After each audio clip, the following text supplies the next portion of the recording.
Imagínese que se enfrenta a un enemigo al que no es capaz de derrotar. Tribus de mongoles, descendientes del gran Genghis Khan. Rápidos, feroces, hambrientos. Están resueltos a tomar lo que quieren y a no hacer prisioneros.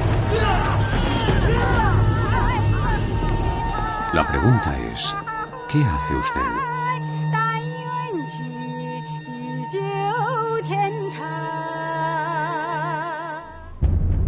¿Dónde está mi ejército en medio de este caos? Año 1550. La dinastía más rica de China es impotente ante el terror. Necesitamos una solución defensiva. Si se le ocurre una, quizá le hagan caso. De entre las filas de soldados rasos surge un héroe. Se llama Qi Yihuan. Esta es la historia de su idea para proteger a su nación. ¡Fuego! La mayor estructura defensiva jamás construida. No se asemejará a nada que haya visto el hombre. Una muralla viva. La Gran Muralla China.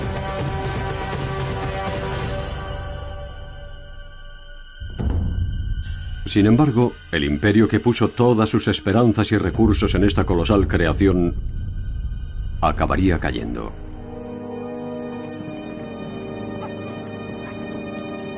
Traicionando al general que la había ideado, menospreciando el sudor y el esfuerzo de los soldados que la erigieron, confiando en los mismos políticos que nunca habían creído en ella, y olvidando que la propia muralla solo sería tan fuerte como el pueblo parapetado tras ella.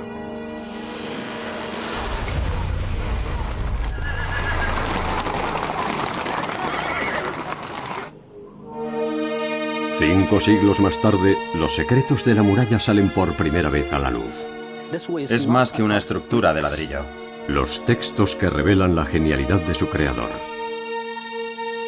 El pueblo cuyos ancestros la construyeron y hoy redescubre su legado. La Gran Muralla significa mucho para el pueblo chino. Por primera vez, el ejército moderno fundado por Qi Yihuan nos permite estudiar sus orígenes y filmar partes de la muralla que nunca antes habían sido grabadas. La misma tierra y las propias piedras nos cuentan por fin su historia. La Gran Muralla China.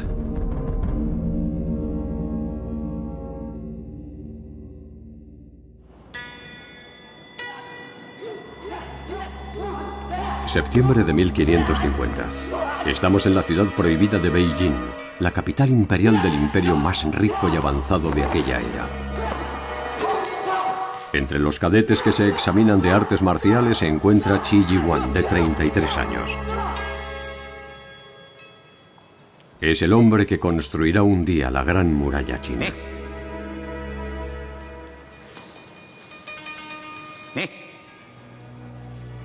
Hoy su objetivo es más modesto, convertirse en un oficial del ejército imperial.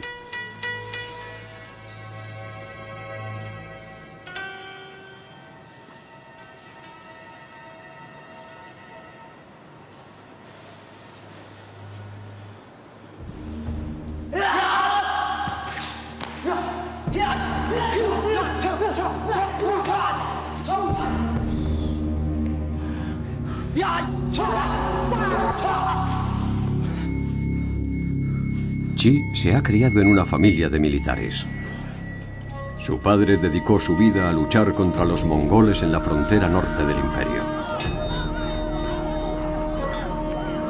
Generación tras generación, los hijos han seguido los pasos de los padres en una guerra de guerrillas aparentemente interminable.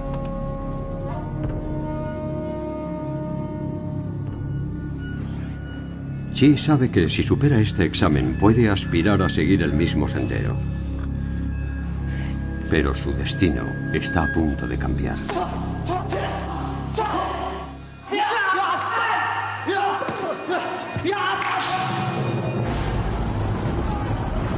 A unos pocos kilómetros al norte, unos jinetes mongoles cruzan la frontera.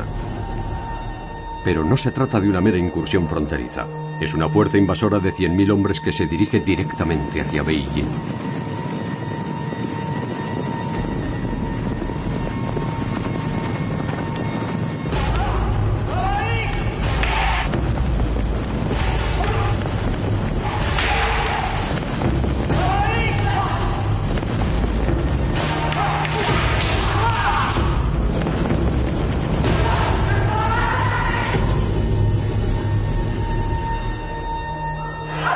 Los suburbios más periféricos no tardan en verse inundados. Los hombres de la ciudad son movilizados para su defensa.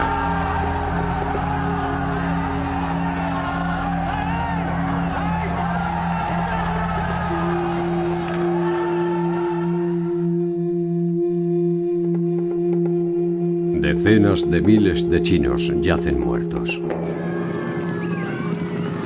Presas del pánico, los ciudadanos huyen hasta las puertas de la ciudad prohibida.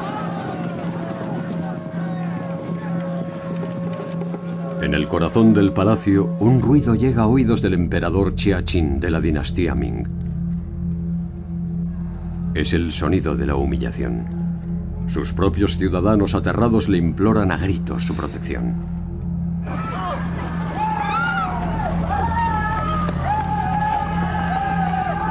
Abrid las puertas. Dejad pasar a tantos como podamos alojar.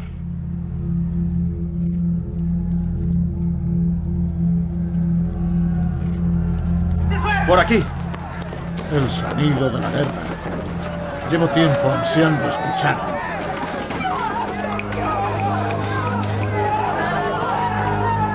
Pero esta no es una batalla gloriosa. ¡Por aquí no! ¡Hacia atrás!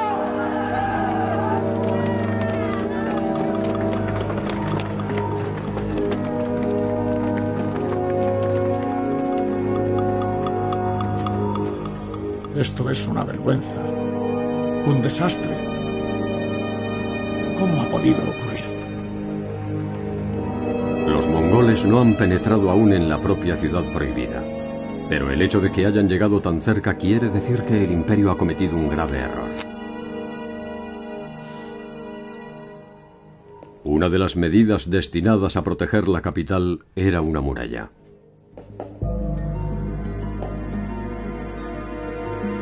Una barrera defensiva que existe desde hace siglos. De hecho, durante casi 2000 años, desde el primer emperador de China, las sucesivas dinastías han construido murallas para repeler y contener a los mongoles. Y no solo alrededor de Beijing, sino por todo el norte de China. A lo largo de miles de kilómetros, el territorio se ha visto tachonado de cientos de fragmentos de muralla. Una solución típicamente china a la secular amenaza de los mongoles.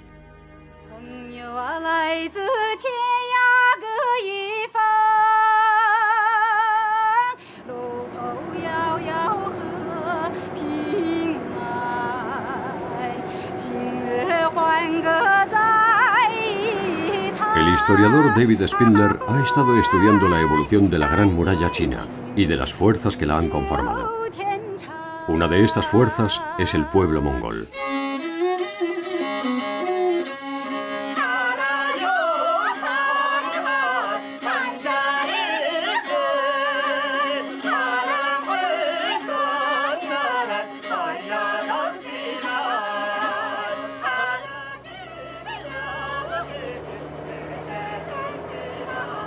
Spindler ha recorrido más de 1.600 kilómetros, desde Beijing hasta el salvaje oeste de China.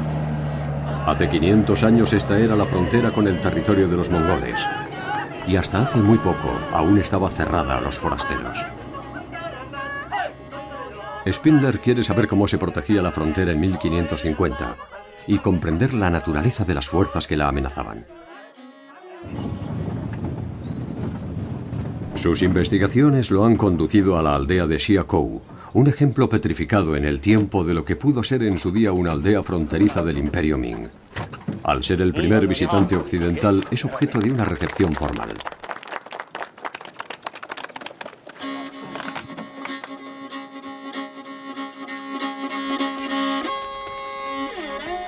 Estos son los últimos vestigios de una cultura mongol que una vez definió esta región fronteriza.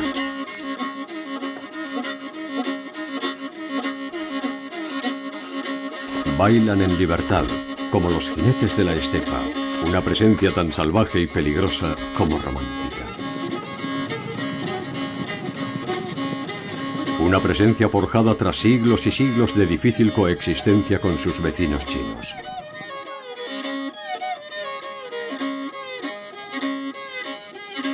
El historiador local Han Qianchen nos explica cómo se defendió la región de los mongoles. Eran pocos soldados para cubrir un tramo fronterizo tan extenso. La primera sorpresa es el escaso número de soldados apostados en esta guarnición para cubrir una frontera tan extensa.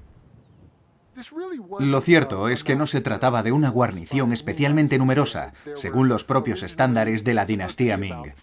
Inicialmente, se supone que habría unos 500 hombres en este pequeño fuerte, y su misión era defender la frontera a lo largo de la muralla y servir de reserva de soldados en caso de sufrir un ataque en algún punto caliente a lo largo de la muralla.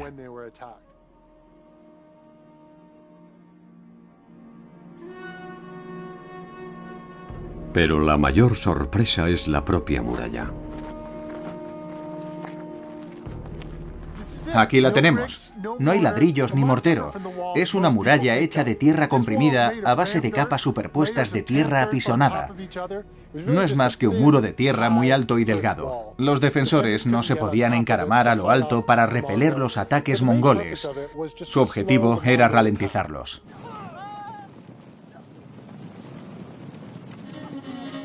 Spindler ha descubierto que los ataques que tuvieron lugar aquí, como a lo largo del resto de la muralla, no eran invasiones militares. Eran saqueos relámpago a gran escala.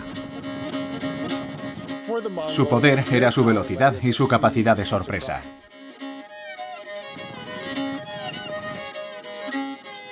Debían de ser cientos de miles. Llegaban a la frontera y derribaban un tramo de muro. Y luego arramplaban con todo aquello que querían o necesitaban, pero que no podían producir con su propia economía. Un asalto a mano armada. Llegaban rápidamente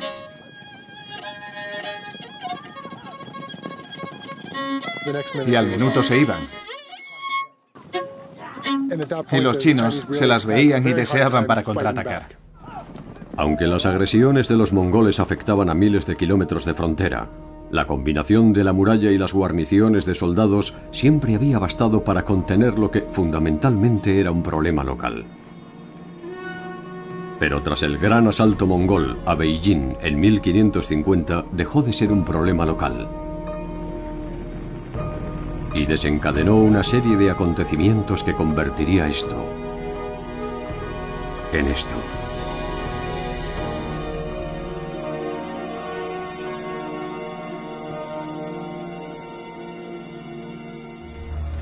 En septiembre de 1550 los suburbios de Beijing están en llamas.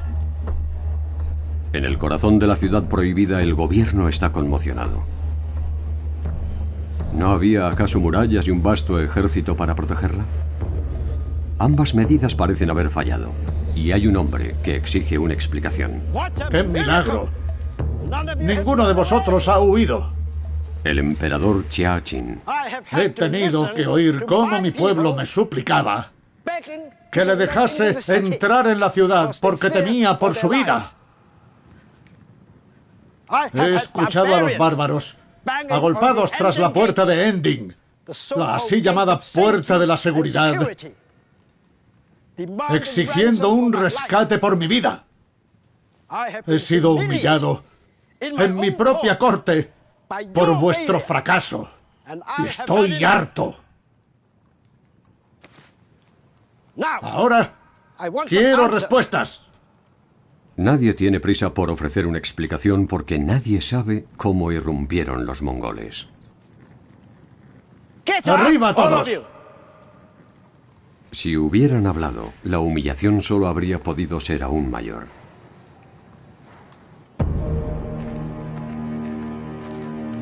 David Spindler ha venido a Beijing para ver cómo y dónde penetraron los mongoles las defensas de la ciudad. Desde hace 15 años rastrea todos los vestigios de las murallas originales, cotejando cada segmento con los recuentos históricos del ataque. La línea de la muralla se extiende a unos 110 kilómetros al norte de la capital. Custodiada por el ejército imperial, se había pensado durante siglos que bastaba y sobraba para conjurar toda amenaza. Estamos en un pequeño valle, en el lado mongol de la muralla. A primera hora del 26 de septiembre de 1550, varios miles de mongoles lanzaron un ataque en el principal valle del río, al este de aquí, en Gubekal. Pero en realidad se trataba de una finta, la típica maniobra de distracción. Lo que hicieron los mongoles más tarde ese mismo día fue difundir rumores de que iban a atacar un puerto de montaña al noroeste. Los chinos se lo creyeron, y lo que hicieron los mongoles fue mandar a un pequeño comando a este valle. Su objetivo era atravesar la muralla china, atacar por la retaguardia a los defensores chinos y, por así decirlo, abrir la puerta para dejar pasar a los mongoles.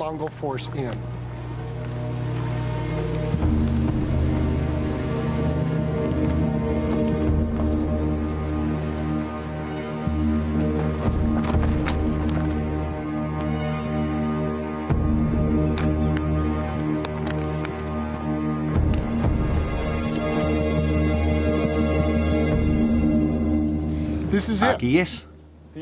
Lo único que separa a Mongolia de China. Accedieron por aquí. Varios cientos de mongoles penetraron a través de esta muralla tras derribarla a golpe de pico y pala. Un jinete diría que había sido tan fácil como pasar a una habitación, y eso hicieron. Doblaron esa cresta y atacaron por detrás a los defensores chinos. Miles de mongoles irrumpieron en los suburbios de Beijing.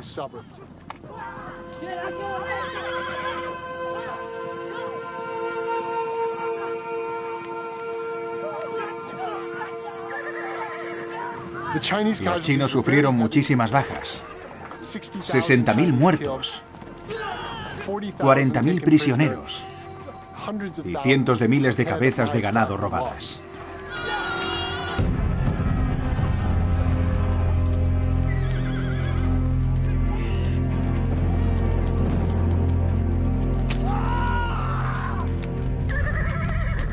Se podría considerar el 11S de ese periodo de la historia de la dinastía Ming.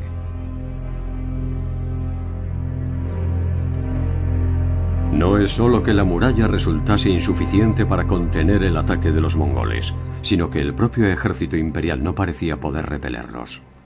¿Dónde está mi ejército en este caos? ¿Dónde están los soldados que deberían estar defendiendo la ciudad?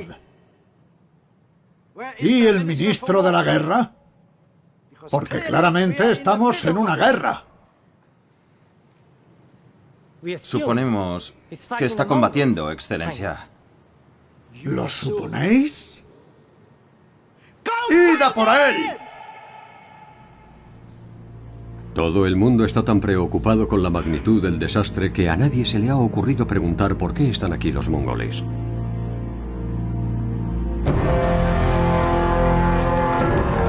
Mientras tanto, una figura llega a la ciudad prohibida.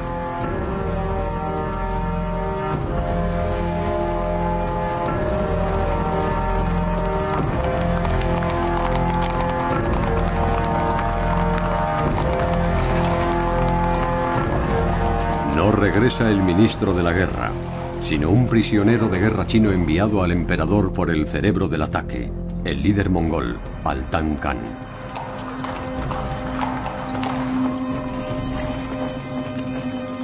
Hace un año, los Khan exigieron reconocimiento diplomático y derechos de comercio para su pueblo. Su petición fue rechazada de forma arrogante y sus emisarios fueron asesinados.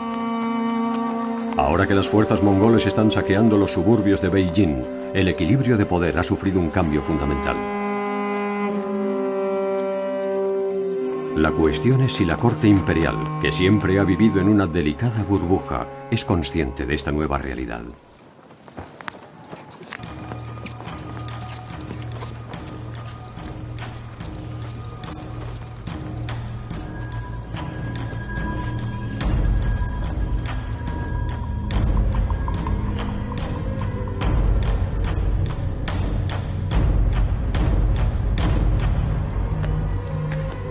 ¿Quién es?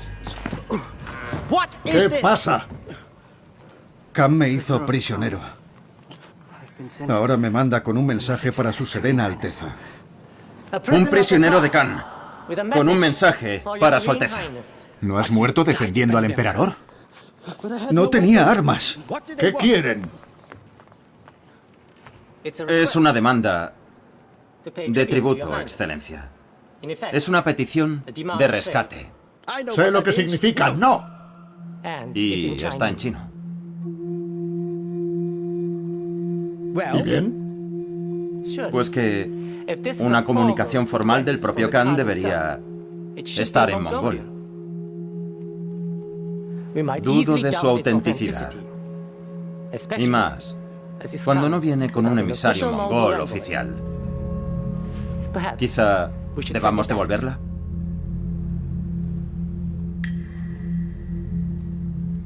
¿Podemos hacerlo? De esta forma podríamos ganar algo de tiempo. Sí. Devolvedla. Que sea el oso el que nos baile la música. Para restaurar el ego maltrecho del emperador, los ministros exigen a Khan que vuelva a remitirle su solicitud en el idioma oportuno. Mientras tanto, dan por hecho que el ejército no tardará en acudir a su rescate. Cosa que no llega a producirse. Para comienzos de octubre, los mongoles se han ido. Tras demostrar lo que habían venido a demostrar, sencillamente se fueron por voluntad propia. Qi Ji-Wan es dolorosamente consciente de que los chinos son incapaces de impedir que regresen cuando les venga en gana. Es una humillación que nunca olvidará.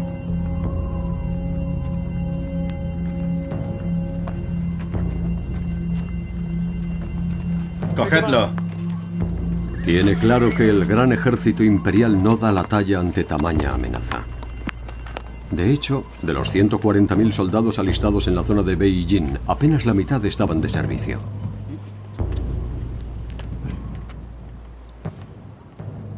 El ministro de la guerra quiso evitar enfrentarse a un enemigo cuyas fuerzas sabía que eran superiores a las suyas.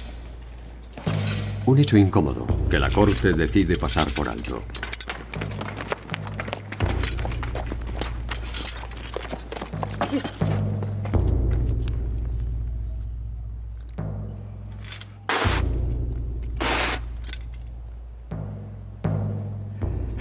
Según la historiografía de los Min, el ministro de la guerra, Yang Shuchen, fue acusado de cometer un crimen y arrojado a la plaza del mercado, es decir, que fue ejecutado.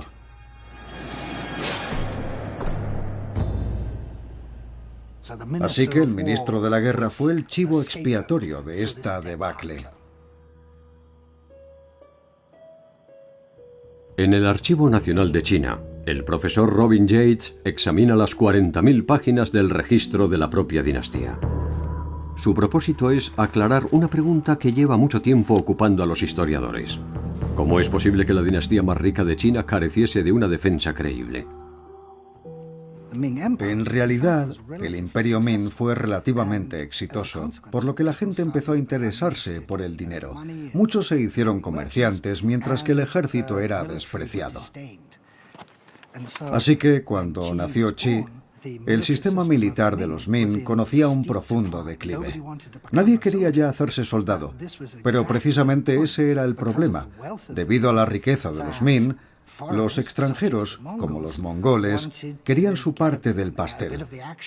Así que justo cuando más éxito estaban teniendo los Min, mayor era la amenaza a la que se enfrentaban. Para Qi Ji-Wan la pregunta es, ¿qué hacer al respecto? Si queremos acabar con esto, tenemos que luchar con uñas y dientes. No solo dentro, sino fuera. Hemos de enseñarles una lección que retumbe en los confines del mundo. Robin Yates ha encontrado pistas en la biografía de Qi que apuntan a que convirtió su impulso guerrero en una estrategia coherente. y de momento esta tenía poco que ver con construir una muralla.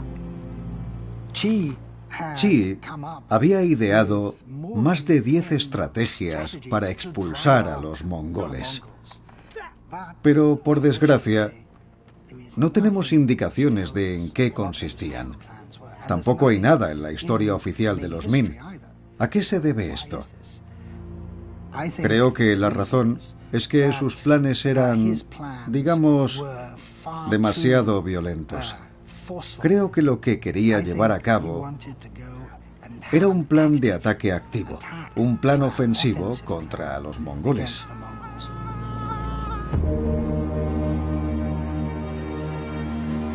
En la corte tienen otras ideas. Conscientes de no contar con una defensa eficiente, el gobierno decide ceder a las demandas de los mongoles.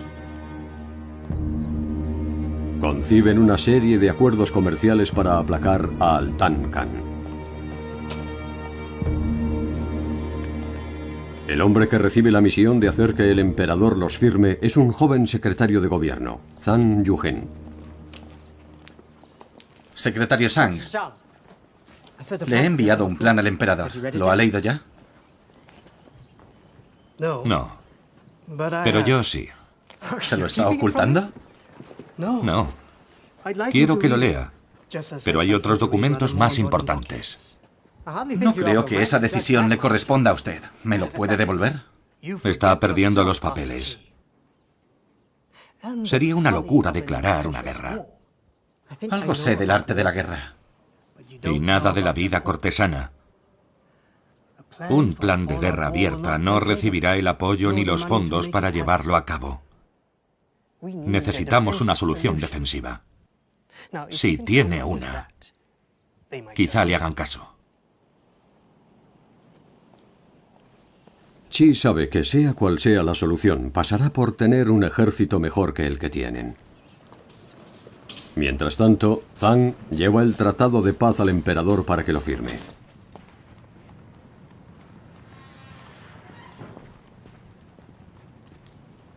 Son documentos para firmar, tratados importantes. Dígaselo a Su Alteza. Sin embargo, el emperador tiene ahora otras cosas en mente. Después de mandar ejecutar a su ministro de la guerra, regresa a su día a día. Drogarse y acostarse con tantas concubinas como pueda.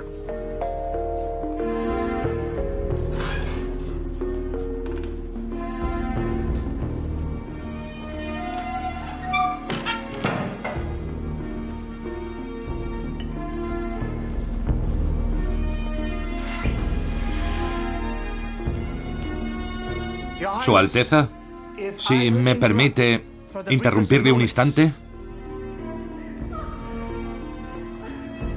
Zhang se da cuenta de que los acuerdos podrían tardar en firmarse. Y aún con esos acuerdos comerciales no estarán a salvo por mucho tiempo. Seguirán estando a merced de una agresión de los mongoles, incapaces de declinar toda exigencia futura. Empieza a poner sus esperanzas en un anticonformista, alguien que no se haya visto aún corrompido por los fracasos del sistema. Un soldado, tal vez, con una mirada fresca. Comienza a ver con otros ojos a Qi Yihuan. Llegado el momento, ¿podría ser el hombre que reconstruya la defensa de la nación? Antes de nada, Zhang sabe que va a tener que demostrar sus dotes de liderazgo. En la primavera de 1555, Qi se encuentra a 1600 kilómetros de la frontera con Mongolia con un reto: expulsar del país a los piratas japoneses. Después de que la corte se rechazase su plan en 10 puntos, Qi estaba inmerso en un limbo. Pero entonces, los piratas japoneses empezaron a atacar en las costas del país y la corte se dijo, ¿por qué no ponemos a prueba a Qi Yihuan? Mandémoslo allí, a ver si resuelve el problema. No es donde quiere estar. Sin embargo, es aquí donde Qi dará el primer paso en el camino que lo conducirá a construir la Gran Muralla, creando un tipo de ejército completamente novedoso.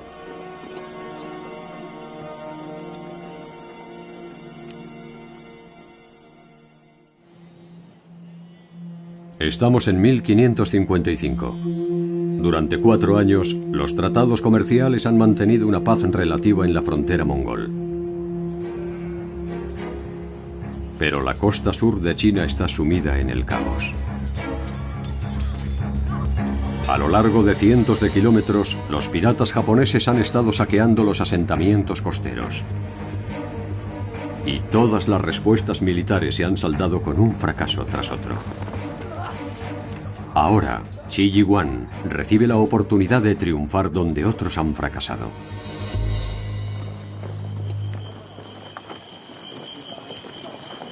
El hombre que un día construirá la Gran Muralla está a punto de levantar sus cimientos creando un ejército capaz de defenderla.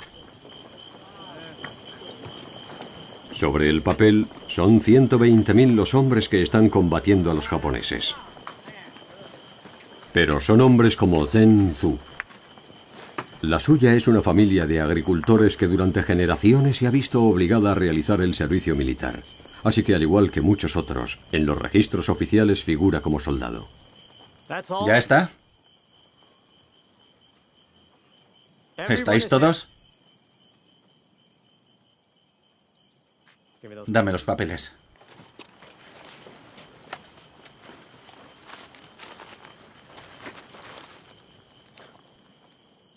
¿Y vuestras armas dónde están? Es todo lo que tenemos.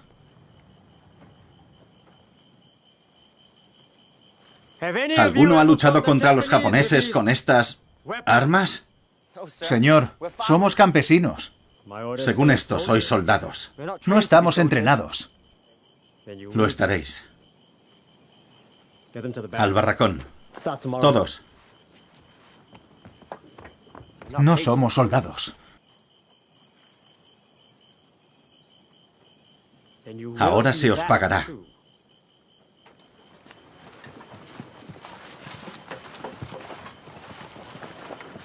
Qi Ji Huang se dio cuenta de que la organización militar de los Min no podía resolver el problema. Así que lo que decidió fue entrenar él mismo a un grupo de campesinos. Para ello utilizó este manual, para formarlos, para que pudiesen combatir a los japoneses.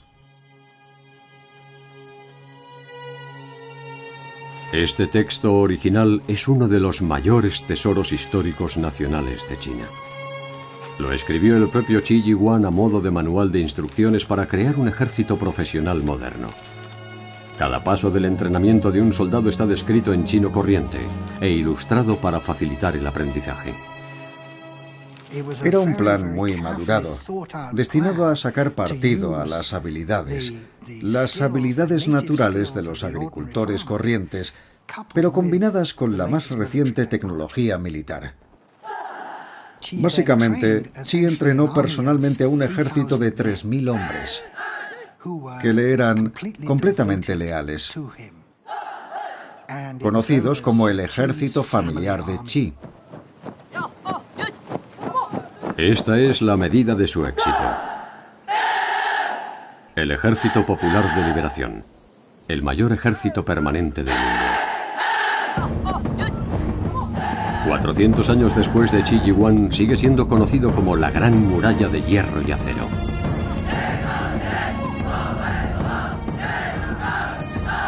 Robin Yates ha venido a conocer al comandante general Zhao Xin en su base del centro de China. Es la primera vez que un académico occidental es autorizado a adentrarse en el corazón del ejército chino.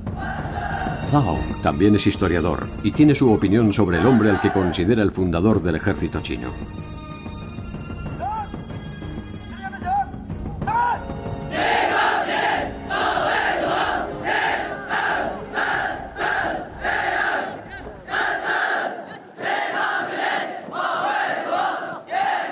Cientos de los hombres de Zhao demuestran una parte de su entrenamiento básico, las artes marciales colectivas, una práctica que comenzó Qi Ji Huang. El general Zhao cree que fundamentalmente hay 3 elementos principales en la labor de Qi Ji Huang, y el primero, en cierto sentido, consistió en crear un ejército popular. El segundo es la importancia del entrenamiento y de asegurarse de que el individuo obedezca a su superior, que ponga a su servicio sus ojos, sus oídos, su corazón y sus piernas y brazos. La tercera parte es que todos esos hombres han de trabajar como uno solo. Y el ejército chino moderno ha sido entrenado igual. La moral o el espíritu, la tecnología y el entrenamiento físico han de trabajar a la par, y el principal logro de Qi Ji consistió en entrelazar estos tres elementos para crear un nuevo tipo de ejército.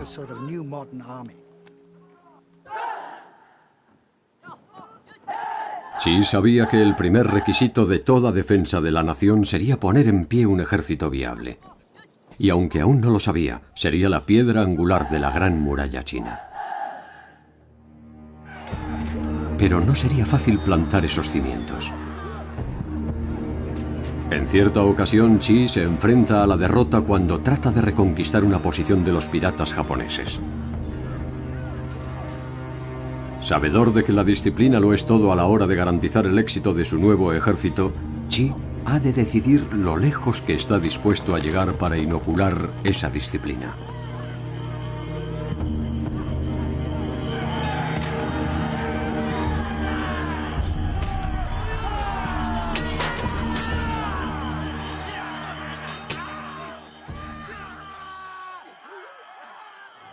Una cosa que especifica de forma muy tajante es que no se puede permitir que un solo soldado se eche para atrás o tenga miedo. Porque eso afectaría a la disciplina y a la moral de toda la unidad. Así que ordena que cualquier soldado que retroceda sea abatido, especialmente los oficiales. ¿Por qué os retiráis? ¡Volved a luchar! ¿Quién ha dado la orden? El líder dice que son mejores que nosotros. ¡Tú! ¡Quieto ahí!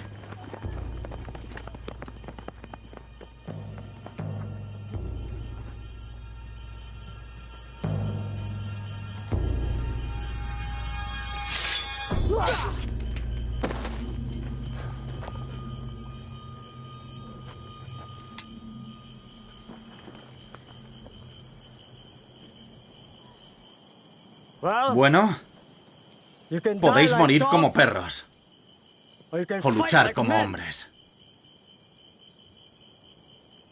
pero nunca corráis.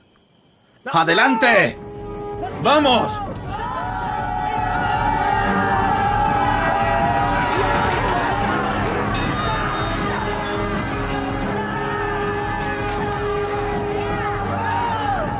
Las aptitudes y la disciplina que Qi inculca a su ejército le valen una victoria tras otra sobre los japoneses. Es el primer éxito indiscutible en casi un siglo de lucha contra las distintas amenazas a las que se enfrenta el ejército chino. Pero mientras el enemigo del sur está siendo derrotado, el enemigo del norte ha regresado.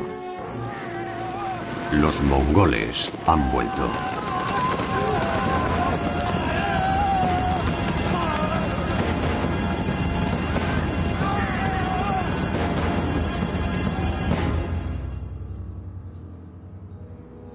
Durante años, el anciano emperador ha tratado de revocar los acuerdos comerciales con los mongoles sin contar con las defensas necesarias para soportar las represalias. Una vez más, las defensas han fallado. Y una vez más, las periferias de Beijing están siendo saqueadas. Han masacrado a decenas de miles de personas. La labor de responder a la nueva amenaza recae ahora sobre el ministro Zhang Yuhen. Le mantendré debidamente informado. Y ahora hay un nuevo e inexperto emperador en el trono. Long Qin, de solo 31 años. El emperador vivía en palacio, rodeado de concubinas y eunucos, completamente ajeno a la realidad. Ese fue naturalmente el momento preciso que escogieron los mongoles para ejercer un poco más de presión y obtener lo que querían de China.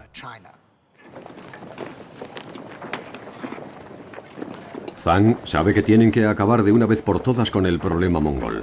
Así que acude al joven soldado al que apadrinara 17 años atrás, el ahora general Qi Yiwan. A finales de 1567, tras llevar a cabo con éxito su misión en el sur, Qi Yiwan vuelve al norte, a Beijing, encabezando su ejército victorioso. Ya está listo para superar el desafío definitivo, derrotar a los mongoles.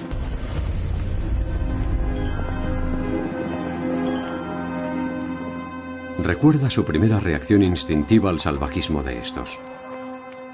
Hemos de enseñarles una lección que retumbe en los confines del mundo.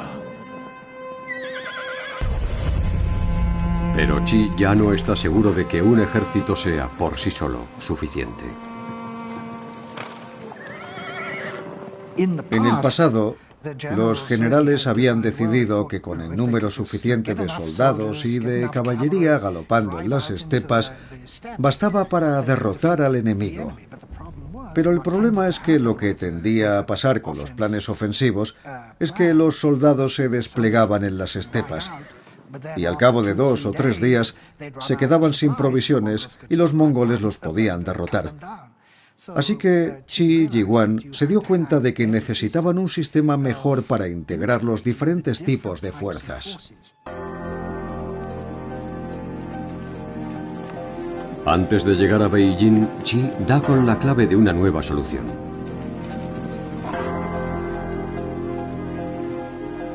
Primero trata de imaginarse una forma de contener a los mongoles.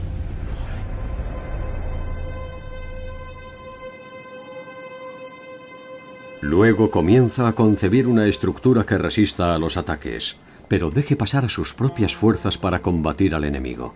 Y se le ocurre una imagen.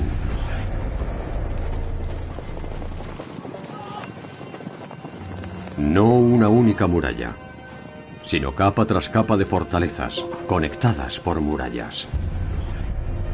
Un vasto entramado defensivo. Un nuevo complejo amurallado.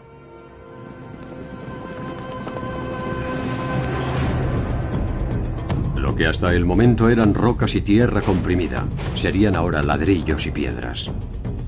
Lo que hasta el momento eran meras plataformas sobre las que apostarse serían ahora complejas torres, fortalezas para sus hombres, con fortines, arsenales, torretas, balizas, refugios, capaces de albergar a miles de soldados.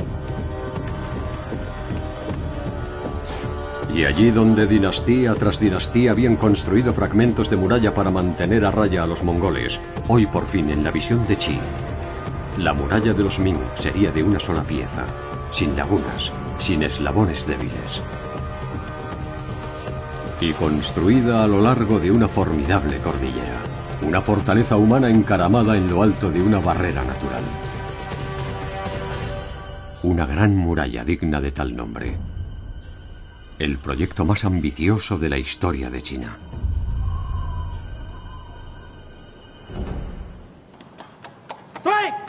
Pero para lograr que la corte acceda a financiarlo, Qi y el ministro Zhang Yuhen han de convencer primero al emperador. Y este tiene un sinfín de alternativas. Una fuerza expedicionaria para invadir la estepa aquí y aquí y darles una lección. Y ahora tenemos los medios con el ejército. Sí, ganamos. Pero si declaramos la guerra y la perdemos, entonces, sin el ejército no tenemos protección. Y nos expondremos a la ira de Khan, a toda su ira. Tal vez debiéramos preguntarle al general por sus intenciones.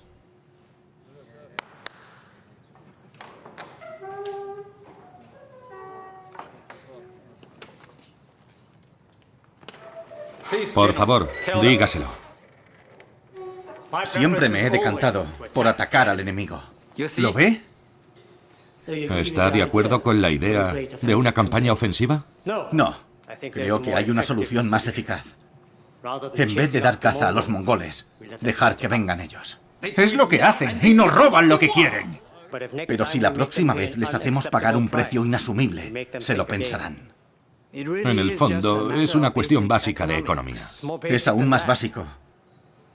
Si vienes a robarme a casa y yo sé que vienes, y te espero, armado, puedo golpearte con todas mis fuerzas en un lugar donde yo estoy protegido. Mi solución consiste en usar mi ejército, el más poderoso que haya tenido esta nación, como fuerza de repulsión. ¿Y dónde estaciona su ejército, general? ¿Aquí? ¿En la capital? No, en la muralla. La clave es alzar torres huecas, 3000 torres, cada una con un pelotón de 50 soldados, conectadas con un sistema de señales para advertir del enemigo. ¿Y quién pagará esa nueva muralla y ese ejército? ¿Quién paga ahora? ¿Quién paga nuestra incapacidad para defendernos? Esta muralla no se asemejará a nada antes visto. Será una entidad viva que respira. Si mis hombres no están para defenderla, entonces yo no puedo protegerlos a ustedes.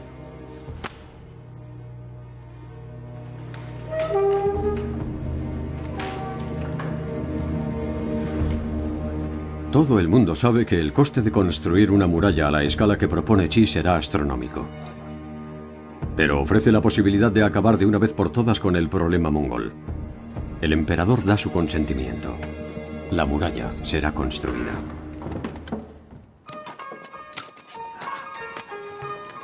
Estamos en 1569 y el proyecto de Gran Muralla de Qi Ji Huang comienza con unos ladrillos. Se crearon cientos de fábricas de ladrillos para aprovisionar la primera fase de la construcción de la torre. En el momento de mayor producción, una fábrica media produce 500.000 de ladrillos a la semana, para lo que se requieren 5 kilos de tierra y cal y 7 kilos de madera por unidad. No hay una fórmula secreta para fabricar los ladrillos. Cada planta ha de hacer uso de materiales locales cocidos con la leña de los bosques. Pero al estar destinados a la Gran Muralla, todos han de ser de la mayor calidad posible. En este ladrillo pone año 12 del reinado de Guan Li, es decir, 1584. Y aquí Gunding, que es una localidad en el oeste de la provincia de Hebei, de donde procede esta planta militar. Las inscripciones nos dan detalles del proyecto y el objetivo es que las personas encargadas de su ejecución asuman la responsabilidad en caso de que algo le pasase a la muralla al cabo de 3, 5 u 8 años. David Spindler ha viajado al extremo oriental de la Gran Muralla, en Sanhaiwan, donde 500 años después de su construcción, parte de la muralla está siendo reconstruida. Las obras de reparación le dan a Spindler la oportunidad de estudiar el interior de la propia estructura. Dentro de la muralla hay un muro de tierra apisonada, con capas y capas de tierra de unos 15 centímetros de grosor, creando una muralla como la que vemos aquí. Más adelante se usaron ladrillos en la construcción de la muralla durante la dinastía Ming, y para ello simplemente se añadieron los ladrillos al muro exterior preexistente de tierra apisonada. Los ladrillos son de este tamaño, unos 40 centímetros de largo, y entre ellos está esta argamasa. Está hecha de cal curada o apagada, es decir, curada en un horno con agua. Las ventajas de usar ladrillos como método de construcción es que tienen un tamaño estándar, son fáciles de transportar y se puede construir en toda clase de terrenos. Se puede construir en un terreno empinado y que se sostenga. Se pueden construir troneras, levantar almenas, esas aberturas en forma de U por las que pueden mirar los arqueros. El ladrillo tiene la ventaja de ser muy flexible. Para llevar esos ladrillos a los distintos lugares hace falta un ejército de peones. El propio ejército de Qi Ji Huang.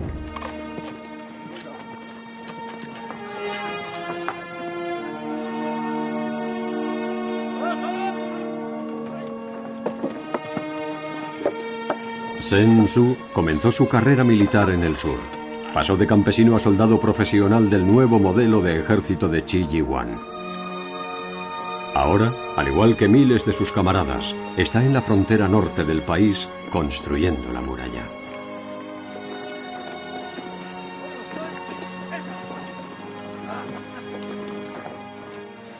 Aquí tenemos un ejemplo de los ladrillos que se usaron en el proyecto de construcción de la muralla a finales de la dinastía Ming. Es muy pesado, pesa unos 20 kilos. No sabemos cómo lo transportaron. En mis lecturas, solo he visto una referencia a un caballo de tiro con esa tarea. Aparte de eso, es probable que se usase mucha mano de obra. Si me enfrentase a la tarea de subir uno de estos por la muralla, no creo que me gustase ese trabajo.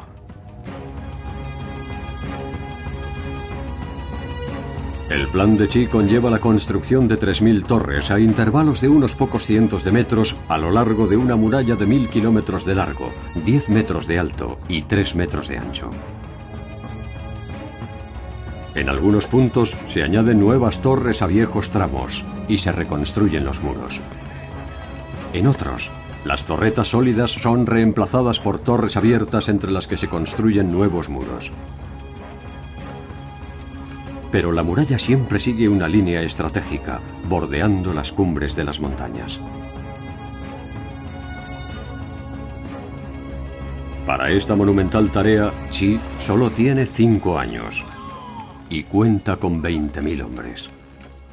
Así que Qi decide que para lograrlo tiene que organizar a sus hombres. Debe ordenarlos en compañías de unos 250 hombres cada una. Ese año, su ejército va a construir 70 torres. Eso quiere decir que cada unidad, cada compañía, ha de construir una torre cada 5 días. Esos hombres tuvieron que trabajar día y noche sin descanso durante todo un año. Pero Qi tenía la gran ventaja de usar a las mismas tropas a las que había disciplinado, entrenado y formado personalmente, y podía confiar en su capacidad para construir la muralla dentro del plazo que le había asignado la corte.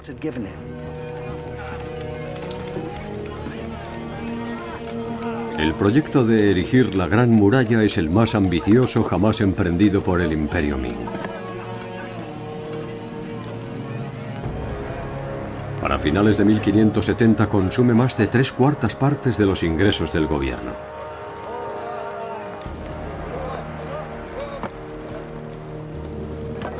Pero hay otro coste que no figura en los libros de cuentas: el coste humano. Estaban lejos de sus familias. Trabajaban juntos en unidades. Debió de ser un trabajo muy duro, sumamente difícil. Un trabajo durísimo, indescriptiblemente agotador.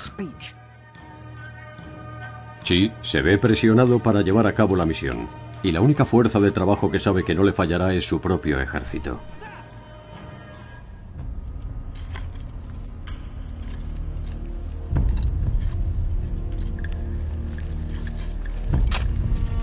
Pero hay limitaciones. La malnutrición, el agotamiento y la enfermedad pasan su inevitable factura. Para los que mueren lejos de sus hogares, sus compañeros se convierten en su familia. Y hacen una colecta para pagar su viaje al otro mundo, donde por fin podrán descansar.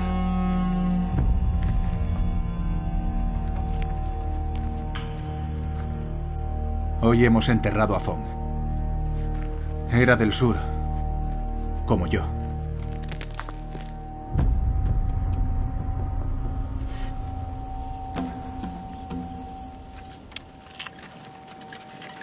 Tenía una familia en algún lugar. Amor mío, estamos tan hambrientos y agotados todo el tiempo que a veces me digo que la muerte sería un alivio. Pero sería traicionarte. Sigo adelante por ti. Vamos a quedarnos para servir en la muralla cuando esté terminada. Así que, aunque sobreviva a la construcción, puede que me tenga que quedar a defenderla.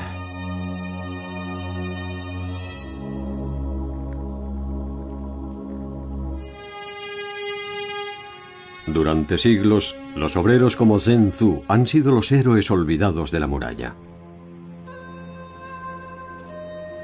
Apenas hay constancia de quiénes eran y de dónde venían. Casi no se habían conocido los testimonios de estos hombres hasta hoy.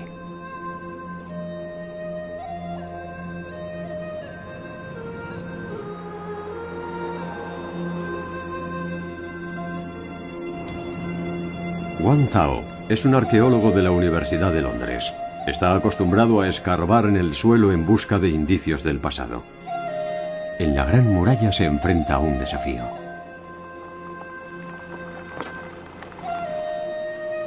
Los hallazgos más reveladores no se encuentran tanto en los ladrillos como en los descendientes de quienes los colocaron. A ellos ha venido a ver.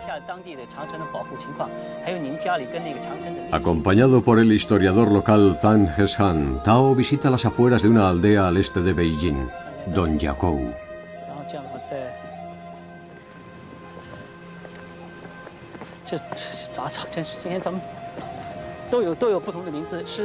Zhang lleva a Tao a 1000 metros de altura en un viaje al proyecto de construcción de la muralla 500 años atrás. El pasado subsiste aquí gracias a los esfuerzos de gente como Zhang. Hace 40 años descubrió los registros de cada torre tallados en estelas de piedra en su interior. Las propias piedras fueron retiradas durante la Revolución Cultural, pero no antes de que Zhang hiciese copias.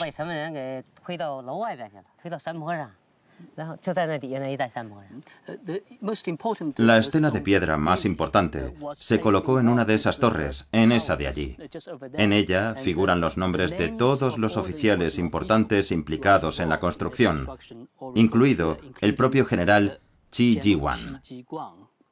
Y detrás están los nombres de todos los trabajadores ordinarios, albañiles, carpinteros, de todas las personas relacionadas con la construcción. Sus descendientes podrían vivir en la aldea, por lo que forman parte de la historia local.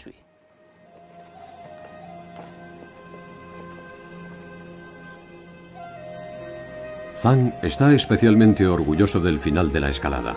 Es lo que hace que este tramo de la muralla sea único. Cada torre del distrito le debe su nombre a una familia de la aldea.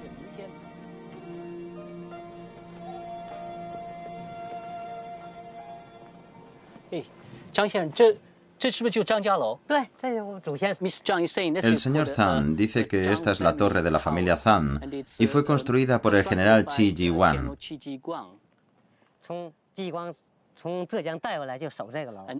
Reclutó a unos 9.000 soldados del sur, de localidades como Yejian y Yibu, y el antepasado del señor Zhang estaba entre esos 9.000 soldados.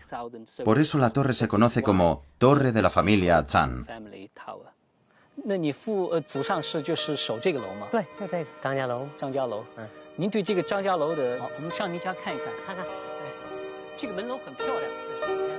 Las biografías de los soldados solo pueden conocerse hoy gracias a la memoria viva de los aldeanos. Y como cada nombre de la aldea tiene una torre asociada y una historia, Zhang ha empezado a llevar un registro de la historia oral de toda la aldea, familia por familia. Empezando por el señor Loa Jianhua.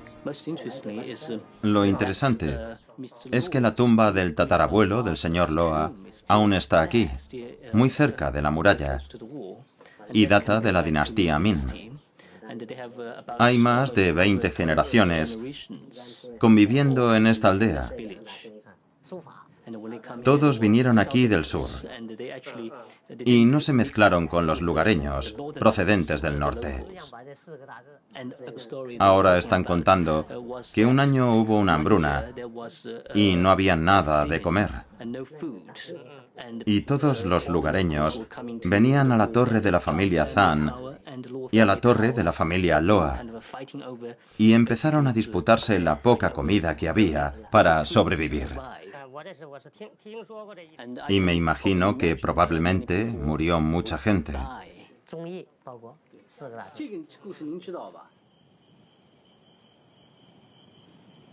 Para todo proyecto monumental, la disciplina de equipo es fundamental. Y cuando por la razón que sea se rompe, ha de ser restaurada.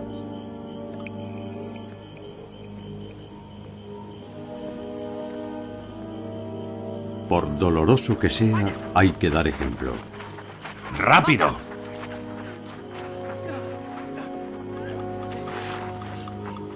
Por el bien de la muralla. ¡De rodillas!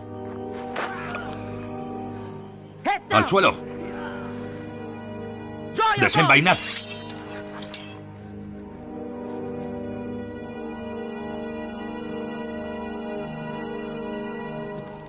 ¿Qué está pasando?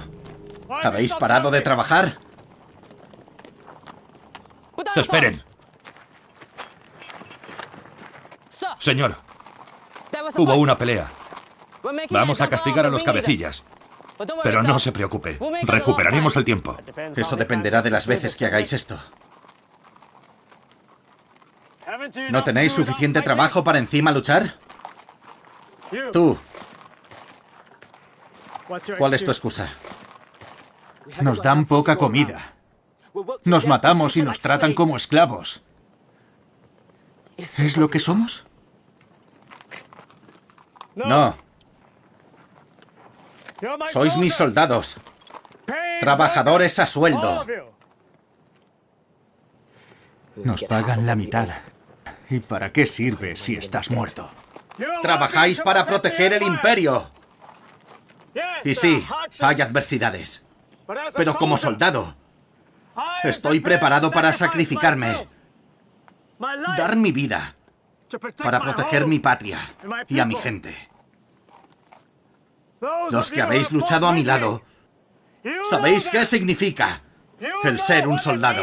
Todos están dispuestos a morir para proteger a su familia y su hogar. Pero están a miles de kilómetros. Y aquí solo vemos ladrillos y piedras. No es un campo de batalla. Ni siquiera es nuestro hogar. No es más que una inmensa lápida para 1 millón de tumbas. ¡De rodillas! ¡Desenvainad! Señor, dé la orden.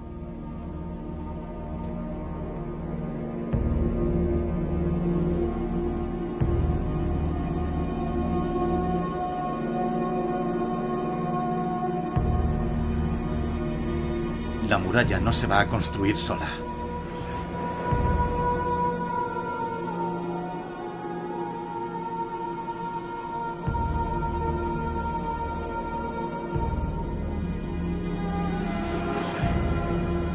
Y tampoco se va a defender sola.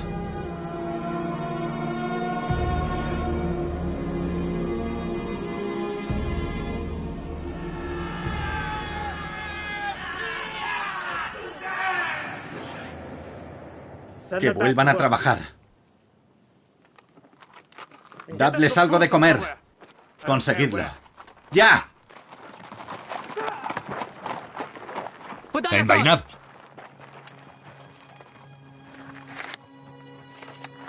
Soltadlos.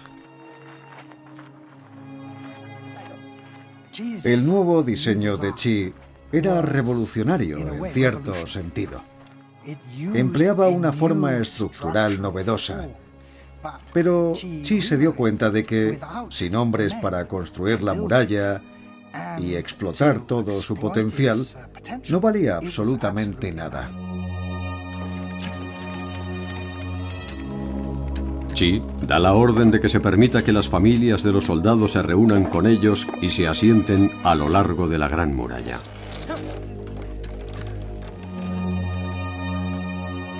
Tras convertir en soldados a los campesinos, se asegura de que esos soldados puedan vivir, trabajar y luchar por sus hogares.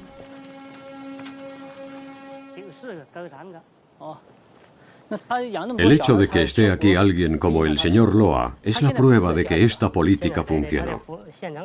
Pero tal y como descubre Wang Tao, su éxito se debió en gran medida a la valentía y la capacidad de aguante de los propios hombres.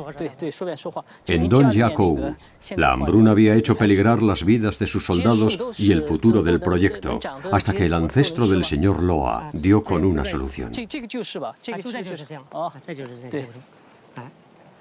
Cuando llegó aquí su antepasado, había racionamientos de comida y la gente se peleaba por lo poco que había de comer. Entonces descubrieron el albaricoquero.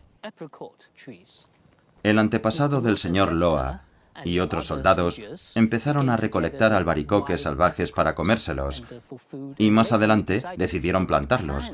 Así que reunieron un montón de albaricoques y los plantaron a lo largo de toda la muralla. Y como se puede ver por toda la montaña, el paisaje está plagado de albaricoqueros.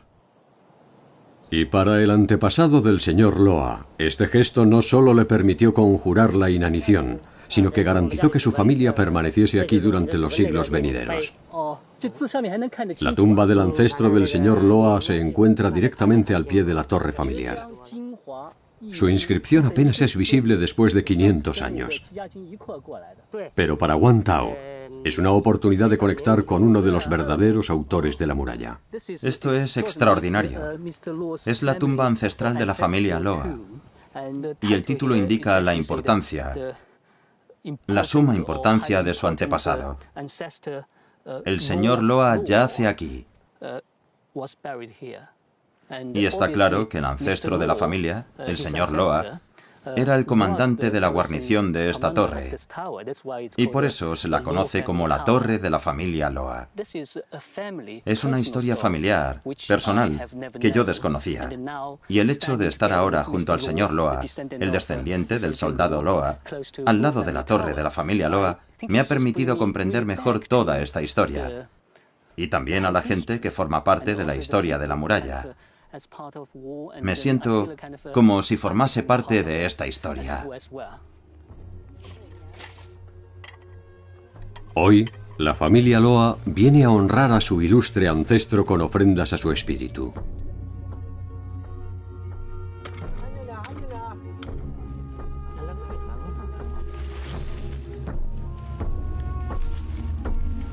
Y a plantar un albaricoquero en su memoria.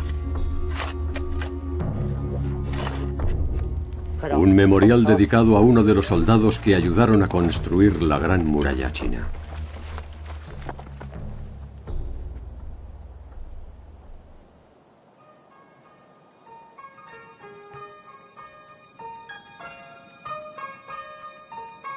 En 1575, las primeras secciones de la muralla de Qiyiguan estaban terminadas. Su sueño se está convirtiendo en una realidad sólida e inexpugnable.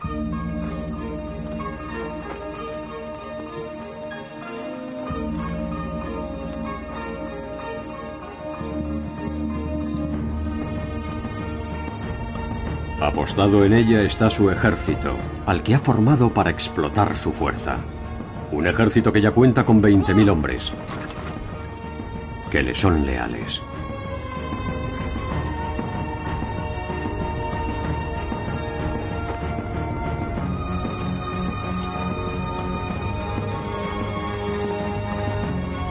El joven soldado que soñaba con servir al imperio ha creado el sistema de defensa definitivo.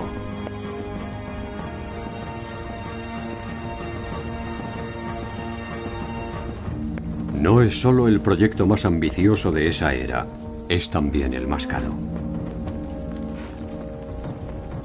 Y más vale que funcione, ya que el destino de toda una dinastía depende de su éxito.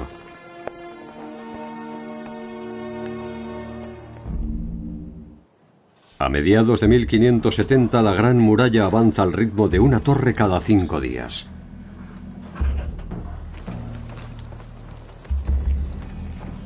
Sin embargo, Qiyiguan sabe que será puesta a prueba por un ataque mongol antes de estar acabado.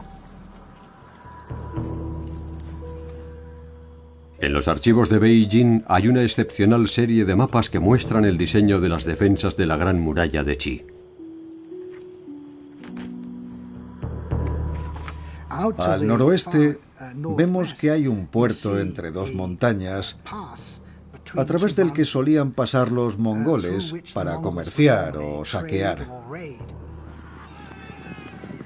Luego hay una serie de puestos de observación,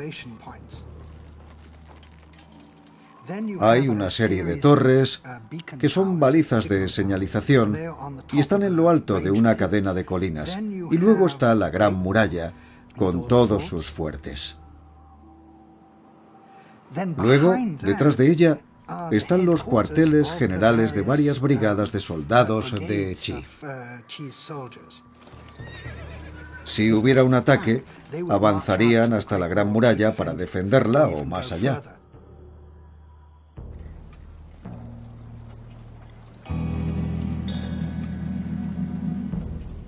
Lo que consiguió desarrollar Qi fue un sistema muy complejo.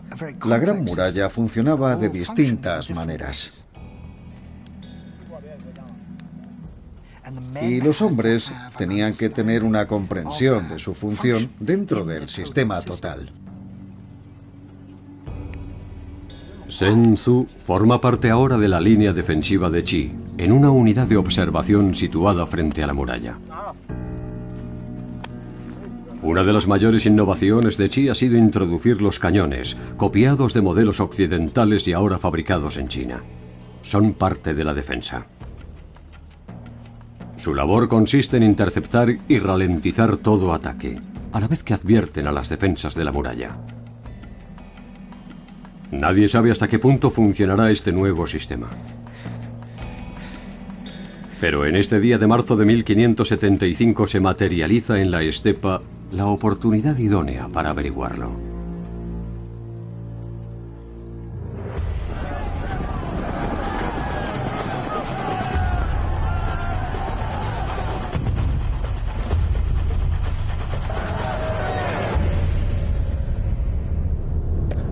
¡Están llegando!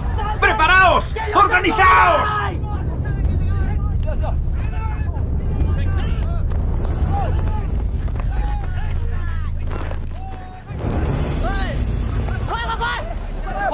Mientras los jinetes mongoles cargan contra las defensas exteriores, dentro de la muralla el sistema de alarma desencadena una reacción para la que llevan tiempo entrenándose.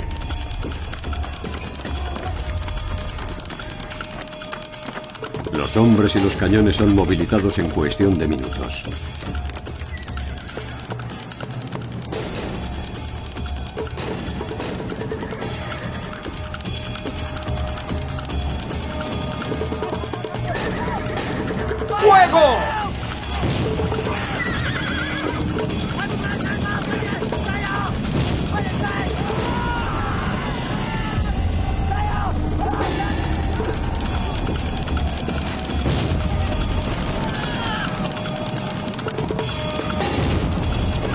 La misión de las unidades avanzadas es ralentizar el ataque.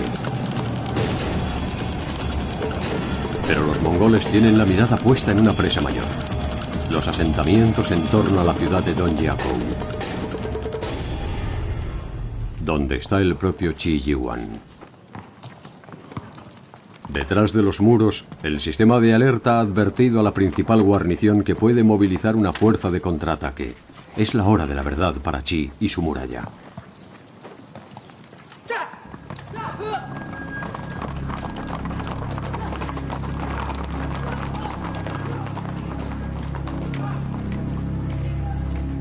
Nadie sabrá nunca si la fuerza invasora trató de escalar la muralla o penetrar por un tramo inacabado.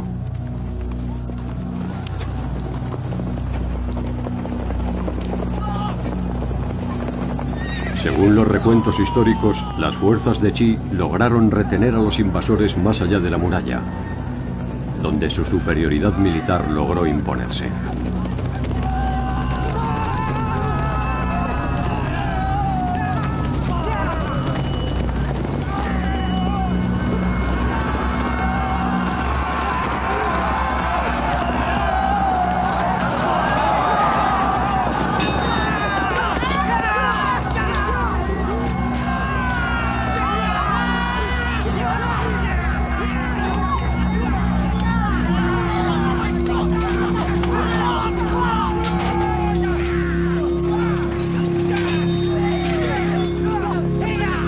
Cuenta la historia también que tomaron prisioneros mongoles.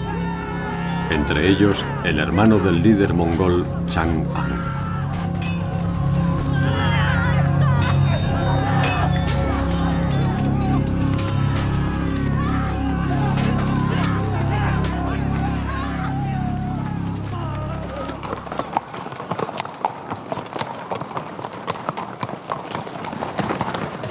La victoria en la batalla de Donjiakou es un momento definitorio para Qi Ji-Huang. Ha demostrado que su sistema de la Gran Muralla, con él al frente inspirando la victoria, funciona.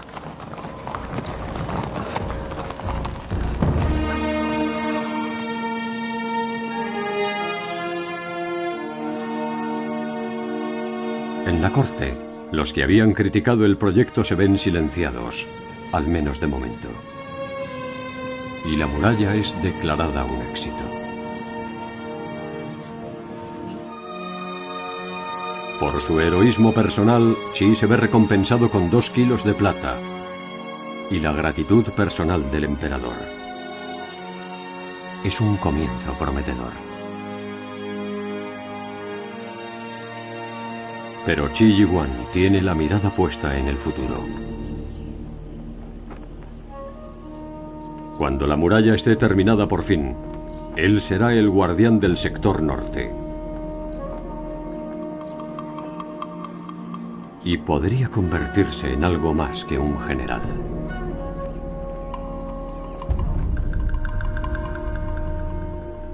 Unos pocos días después de la batalla se le presenta la oportunidad de desempeñar un papel político, cuando el líder mongol Chang'an regresa a la muralla para negociar la liberación de su hermano. ¿Está vivo? Sí.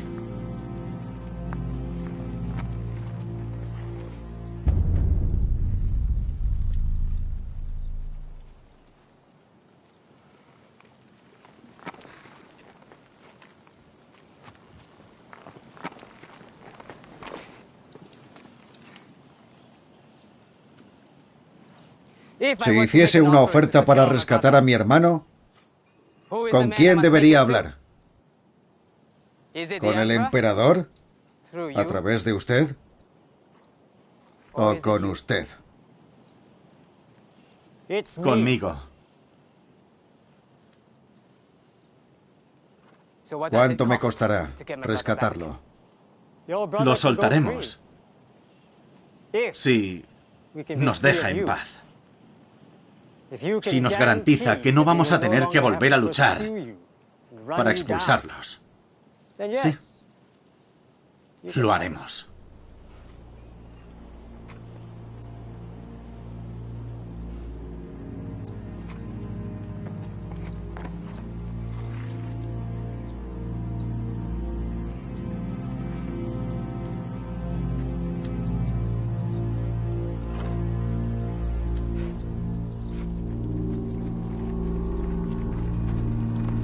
A pesar de su acuerdo, la misma tribu incumplirá su palabra y volverá a atacar. Pero una vez más, serán derrotados por la muralla.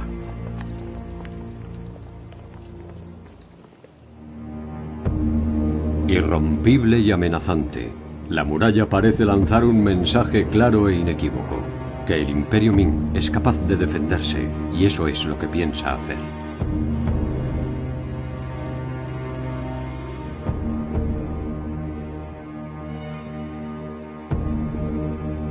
Y con el paso del tiempo, la seguridad creciente trae algo nuevo a la frontera.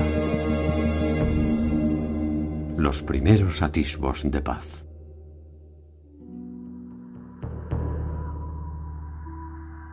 En algunas de las torres de Donjiakou aparecen señales inequívocas de domesticidad, lo que demuestra claramente que los soldados tenían tiempo y ganas de decorar sus hogares. Quizá, tal y como cree Guan Tao, por influencia de sus mujeres. Antes de venir aquí, pensaba que estas torres eran meras torres militares. Ahora, al visitarlas, me he dado cuenta de que son hogares. Naturalmente, tienen una función de dispositivos militares, pero si nos fijamos en ambos lados de la muralla, nos damos cuenta de que no, de que en realidad forman parte de la vida cotidiana de la gente. Cuando miraban colina abajo, los soldados veían campos y veían a sus mujeres e hijos. Y es algo que vemos constantemente a lo largo de la historia china. Gente que se ve desarraigada y rearraigada. Y creo que la Gran Muralla ha desarraigado a mucha gente, pero también les ha creado una nueva vida.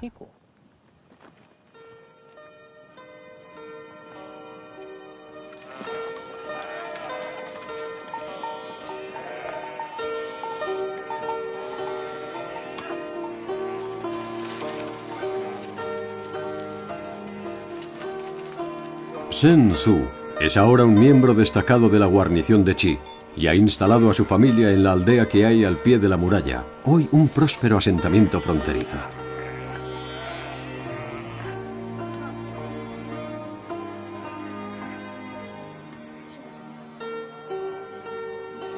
Lo que antes era una zona de conflicto, poblada de jinetes y soldados, es hoy una zona agrícola donde la población está creciendo. Ese periodo de paz es fruto de la Gran Muralla.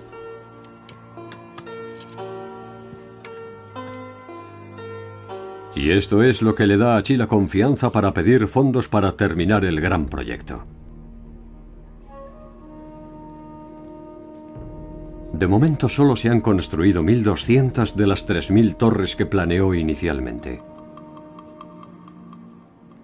La muralla solo seguirá funcionando como advierte a la corte, si se le permite terminarla. Sin embargo, en Beijing los costes están disparando ya las alarmas. De momento, las 1.200 torres y los 1.000 kilómetros de muralla han consumido 550 toneladas de plata, 2 veces y media los ingresos del imperio de la última década. Para muchos, es la prueba de que el proyecto de Qi ha sido, desde un principio, excesivamente ambicioso. Básicamente, Qi había resuelto el problema en cierto sentido. Sin embargo, y precisamente gracias a ese éxito, al cabo de 15 años de paz, la gente empezó a decir: ¿por qué estamos gastando tanto dinero y esfuerzos en combatir algo que no deja de ser un simple incordio? Que haya un par de incursiones de los mongoles de cuando en cuando no es tan problemático. Ajeno a las preocupaciones de la corte, Qi ya tiene la mirada puesta en la siguiente fase. Acude una vez más al hombre que siempre lo ha apoyado, que siempre ha movido los hilos de la corte para facilitarle los fondos que necesitaba, el gran secretario Zhang Yuhen. Pero cuanto más exige Qi a Zhang y más intenta darle Zhang a Qi, más ve la corte el poder de ambos como una amenaza. Qi y Zhang Yuhen tenían enemigos en la corte y se habían limitado a esperar el momento oportuno. Y llega su momento. Hay un nuevo emperador en el trono y está dispuesto a escuchar a estos nuevos consejeros. El gran peligro, como ha ocurrido siempre a lo largo de la historia de China, era que un cortesano poderoso se aliase con un general igual de poderoso. Es decir, la alianza de un elemento militar con un elemento civil. En China siempre ha sido lo que ha precipitado la caída de las dinastías. Tras buscar munición para destruir la alianza entre Qi y Zhang, sus enemigos la han encontrado en la contabilidad de la Gran Muralla. Gran secretario. Espero que no vengas a pedir más dinero, porque no te puedo ayudar. ¿Sabes lo que están diciendo sobre mí? El gran secretario Zhang ha engañado a Su Alteza Imperial. Ha acribillado a la población con impuestos, ha aceptado sobornos a cambio de cargos gubernamentales y ha colocado a sus esbirros. Se referían a ti. ¿Y qué les has dicho? Yo les dije que esos esbirros son los que preservan la seguridad del imperio y la seguridad de Su Alteza Imperial. ¿Qué quieren? No querían protección, pues la protección cuesta. Uno se da cuenta de su valor cuando no funciona. Diles que necesitamos más torres. Ni hablar. Ahora estoy imputado por corrupción. ¿No lo sabías? Solo falta la firma del emperador para que la condena sea firme.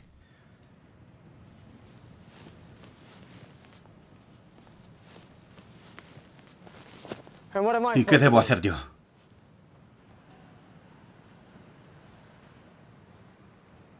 Yo de ti me alejaría de mí.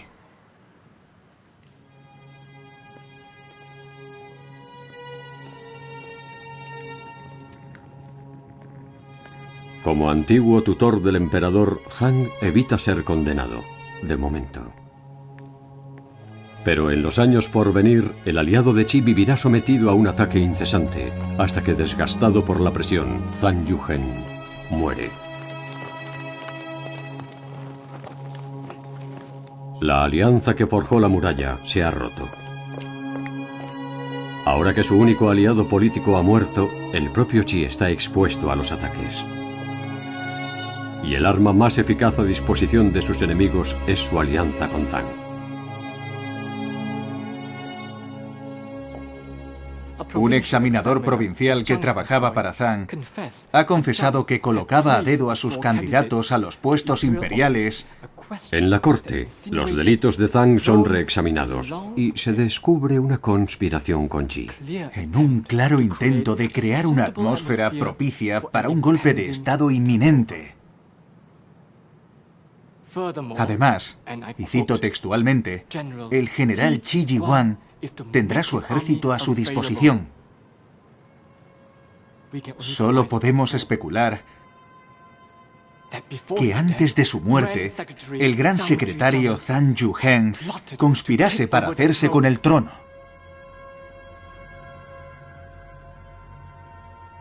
Me cuesta mucho creer que mi antiguo tutor tuviese la intención de usurpar mi trono. Sin embargo, está claro que él y su comandante en jefe, Qi Ji-Huang, tenían la capacidad de hacerlo. Es una perspectiva preocupante. Lamento el fallecimiento del gran secretario, y tan solo puedo suponer que se vio cegado en su vejez por la apabullante ambición de Qi Ji-Huang. Qi ha violado el principio divino del equilibrio. Ya está bien de ceder a las exigencias. Basta de construir murallas.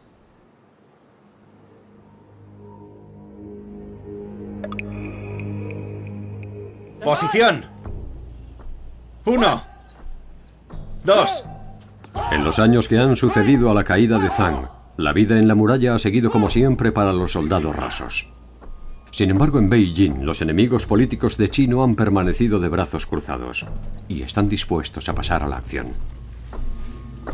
Qi posee años de correspondencia con Zhang donde éste le promete su apoyo personal y apunta a acuerdos sellados entre bambalinas. Palabras que en las manos equivocadas pueden tergiversarse y pasar por conspiraciones. Así que Qi hace desaparecer la correspondencia. Y así quedan borrados toda una vida de amistad y el registro de su colaboración para erigir la muralla.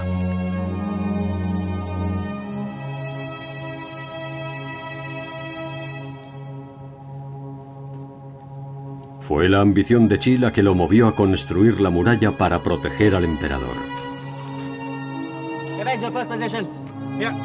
Ahora el imperio teme tanto su ambición que está dispuesto a deshacerse de él. La única pregunta que queda pendiente es cómo lo hará.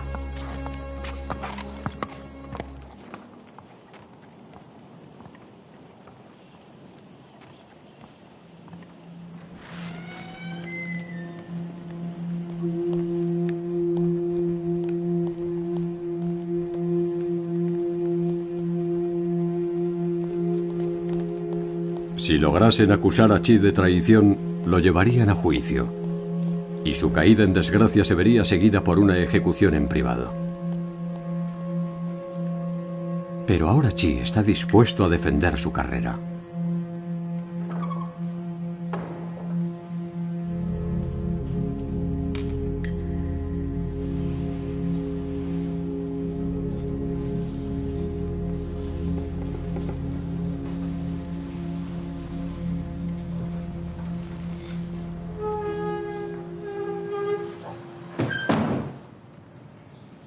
El comandante regional Qi Yiwan ha de renunciar a su cargo con efecto inmediato.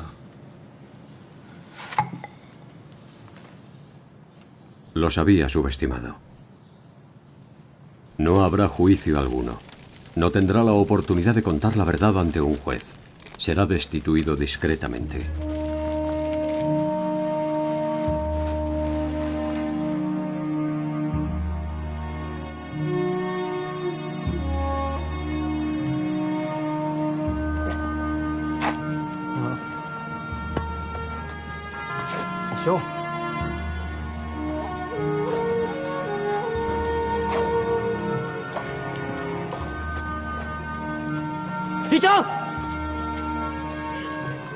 Para los soldados rasos como Zheng Zu, el fin de Qi es un despropósito. El ejército está perdiendo a su padre.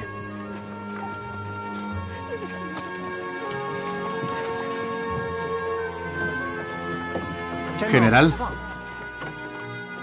no me recuerda. El gran capitán se ha ido.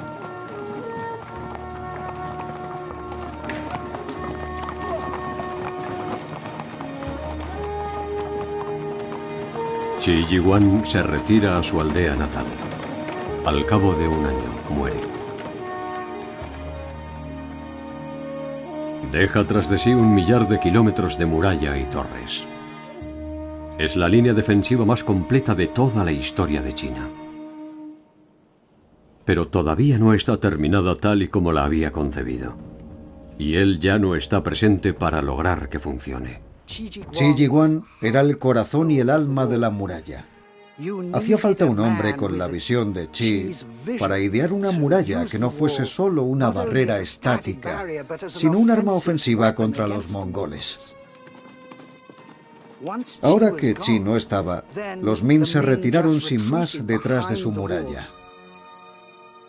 El verdadero problema es que los Ming dejaron de enterarse de lo que estaba ocurriendo fuera de la muralla. Fuera de la muralla, los mongoles se estaban aliando con un nuevo enemigo, el Imperio Manchú, que aspiraba a ser la nueva dinastía en el poder.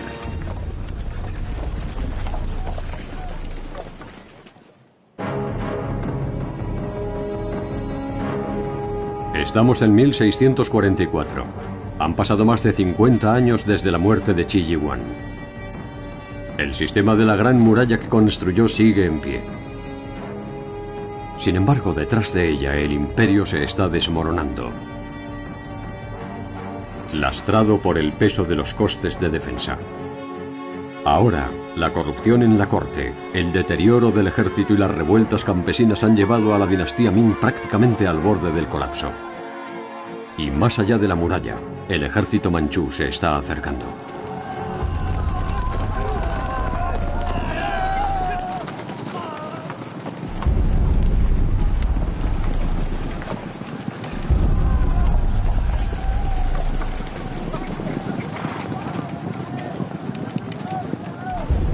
Los manchúes eran una fuerza mucho más organizada y unificada que los mongoles. Se movían de forma sistemática y lanzaron ataques contra China en 1636 y 38 para hacerse con el control del imperio chino. Procedentes del nordeste, los manchúes se aproximan a la Gran Muralla en Sanhaiwan.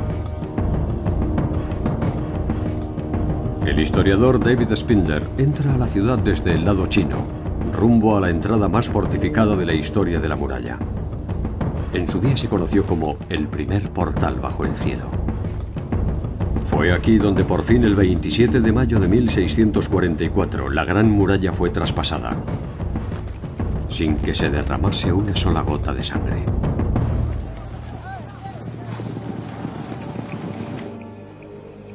Ese mismo día, a 500 kilómetros al oeste, en Beijing, el emperador Chongzhen, 16º emperador de la dinastía Ming, abandona su palacio por primera y última vez. Su imperio, minado por las revueltas y la corrupción, está en bancarrota. Y él está borracho. En la primavera de 1644, Beijing, la capital del imperio, había sido tomada por un líder rebelde chino, así que en aquel entonces el imperio chino no era una entidad en funciones. El país estaba sumido en el caos.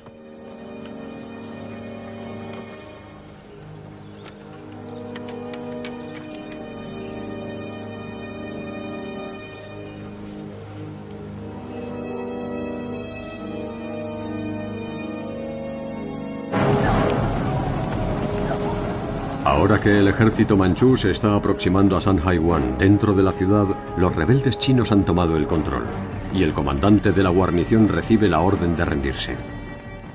Estaba contra la espada y la pared en un sentido bastante literal y pidió ayuda en el exterior de la muralla, lo cual es bastante irónico porque se supone que los muros se construyen para defenderse de los de fuera.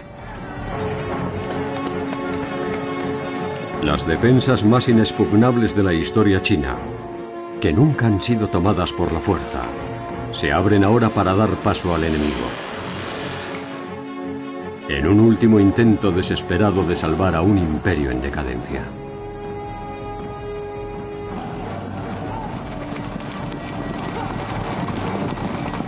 Es emocionante estar en este lugar cuando se sabe lo que sucedió aquí.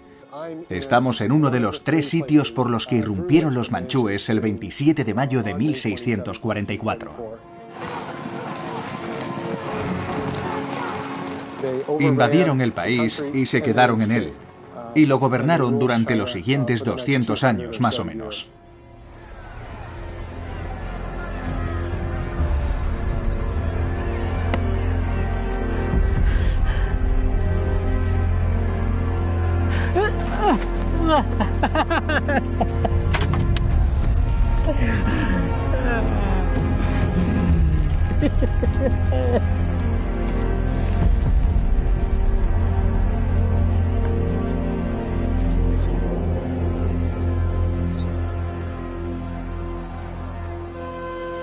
El fin de la era Ming conlleva el fin del experimento de la Gran Muralla China.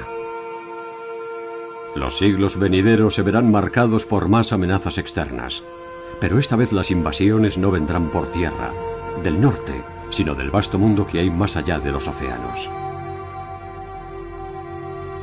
Así que durante siglos, los materiales de la muralla se han estado deteriorando.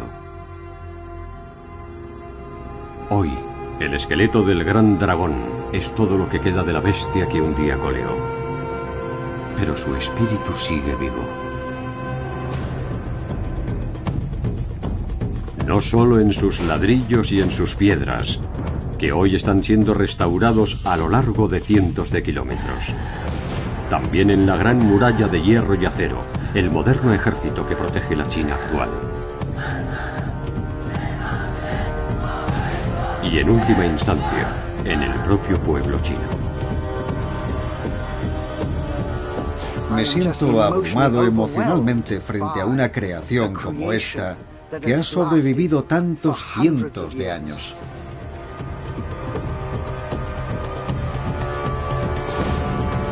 La Gran Muralla significa mucho para los chinos a día de hoy. Es un símbolo de la fuerza de su historia, de su cultura, pero también de su futuro.